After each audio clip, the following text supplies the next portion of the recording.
बाणासुर एक शक्तिशाली राक्षस था जिसने अमृता का वरदान पाने के लिए कठोर तपस्या की थी। उसकी तपस्या से प्रसन्न होकर भगवान ब्रह्मा उसके सामने प्रकट हुए और उससे पूछा कि वह क्या चाहता है।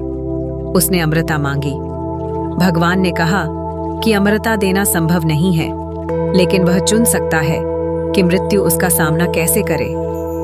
उसने एक पल सोचा और कहा कि उसकी मृत्यु कुमारी के रूप में देवी के हाथों होनी चाहिए। वह जानता था कि ब्रह्मांड की माता पार्वती भगवान शिव से विवाहित हैं और इसलिए वरदान के अनुसार वह उसे नहीं मार पाएंगी। ब्रह्मा ने उसे वरदान दे दिया। यह सोचकर कि वह अब अजेय हो गया है, उसने सभी ऋषियों को प्रताड़ित करना और मारना शुरू कर दिया था। सभी देवता एकत्रित हुए और कन्या रूप में पराशक्ति का आह्वान किया।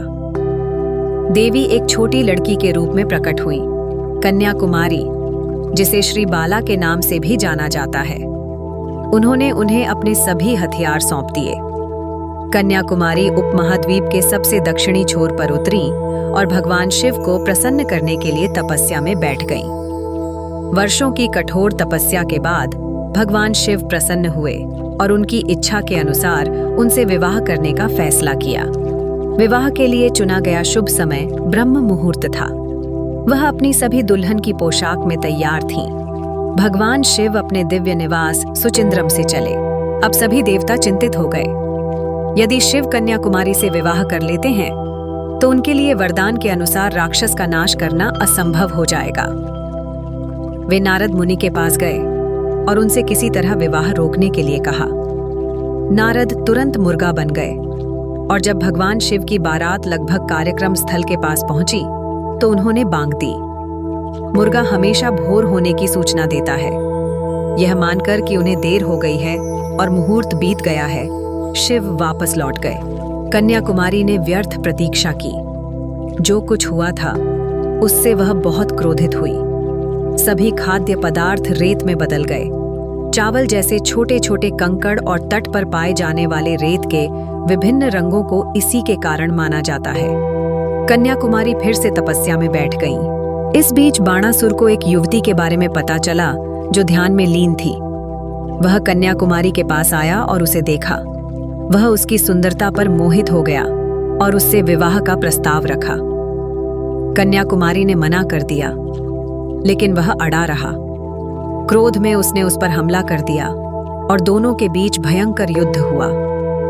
अंत में उसने दिव्य चक्रायुध से बाणासुर को मार डाला। देवताओं ने अपनी खुशी व्यक्त की और उसकी स्तुति में गीत गाए।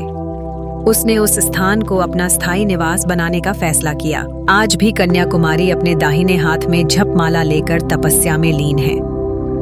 उनकी सबसे अनोखी विशेषता है उनके नाक का आभूषण। इसकी चमक और चमक समझ से परे है। माता कन्या कुमारी पूर्व की ओर मुंह करके खड़ी है।